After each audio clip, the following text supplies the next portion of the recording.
The Veiltheri Empire had a saying, passed down through 17 generations of noble blood: a husband is an ornament. A weapon has no use at a banquet. Princess Vailith Sarian-Dha of the Third Crescent House had believed that saying her entire life. She believed it the morning her father's court arranged her union with a human diplomat named Ethan Cross, a creature from a muddy little planet called Earth, offered as a gesture of cultural bridging between species.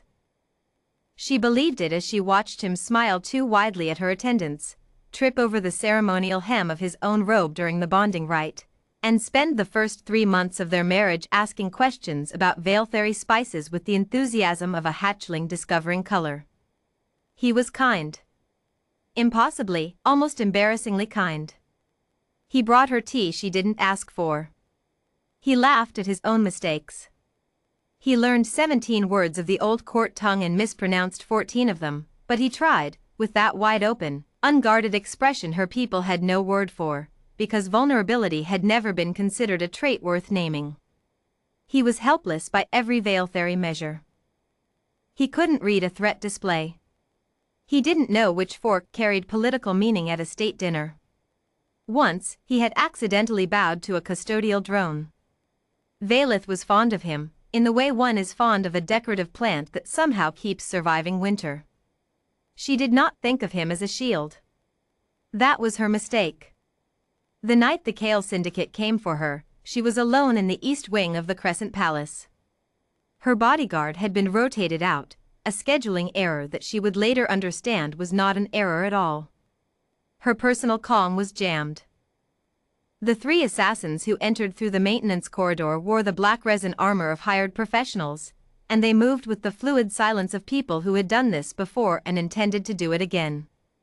Vailith was not helpless. She was Veiltheri nobility. She had trained with blade and nervecaster since she was 6 years old. She broke the first attacker's wrist before he finished drawing his weapon, and she put the second one into the wall hard enough to crack the plating. But the third had brought a neural suppressor. A pulse hit her spine and her legs stopped working.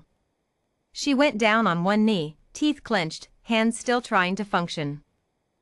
"The princess comes with us," the lead attacker said in clipped syndicate trade tongue. "The emperor will receive her in pieces unless certain agreements are renegotiated." She was calculating odds, bad odds, declining rapidly, when she heard footsteps in the corridor. Unhurried footsteps. The kind that didn't know yet what they were walking into. Ethan Cross came around the corner holding 2 cups of tea, wearing soft sleep clothes, his dark hair disordered from what was clearly the early stages of bed. He blinked at the scene. The scene blinked back at him, 3 armed professionals, 1 suppressed princess, 1 very confused human. There was a pause. "Oh," Ethan said.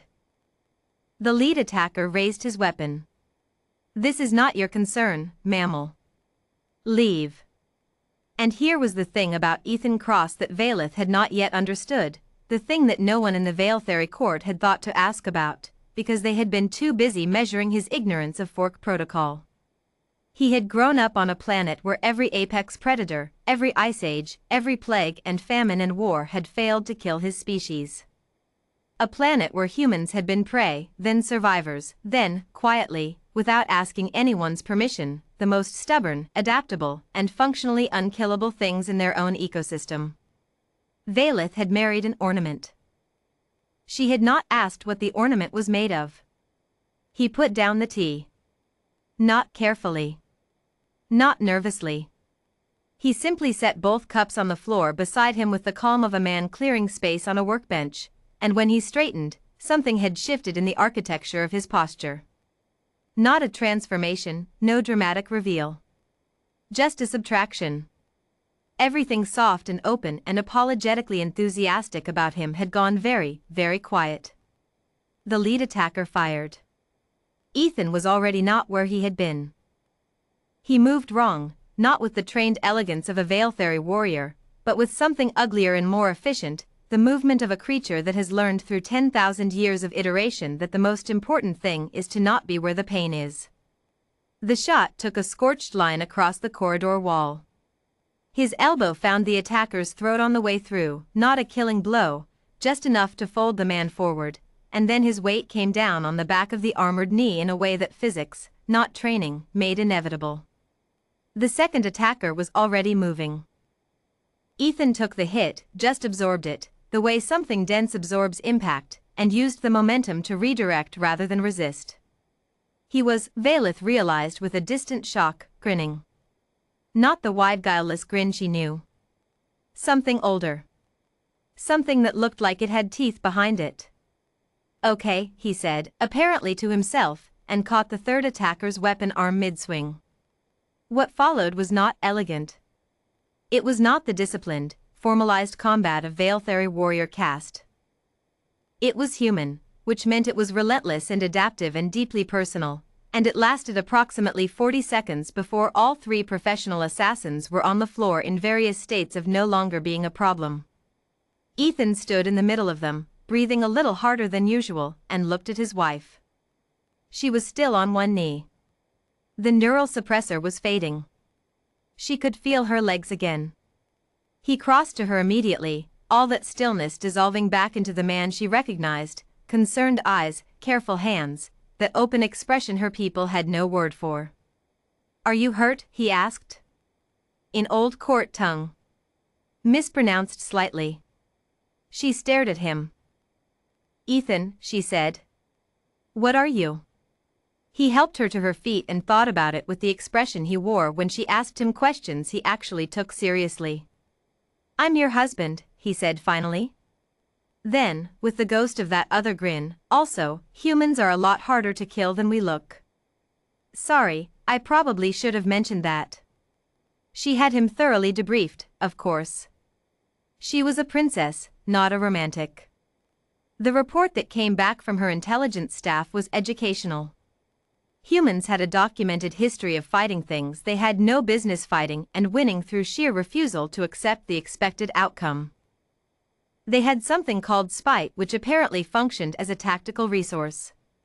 They experienced something called adrenaline, which temporarily overrode their body's own self-preservation instincts in ways that still confused Vaeltheri physiologists.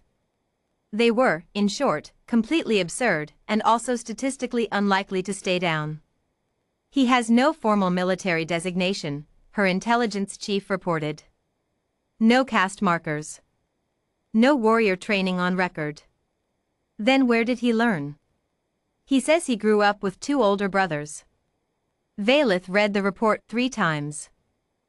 Then she set it down and looked out the window of the east wing where the wall still bore a scorched line from a redirected weapon.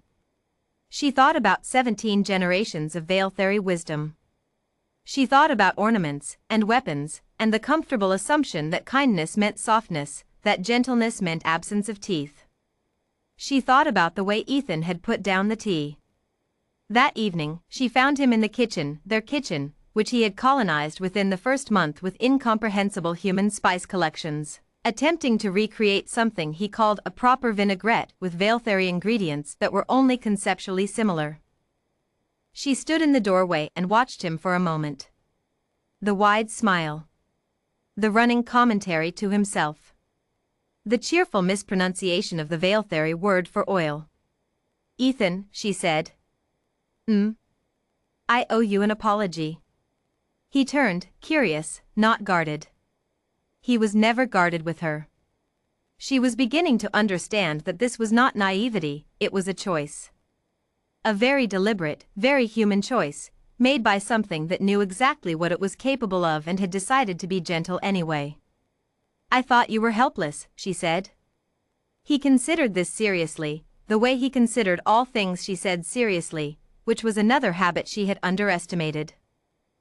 "I am helpless at a lot of things," he said. Fork protocol. Reading threat displays. Not bowing to the cleaning drones. He paused.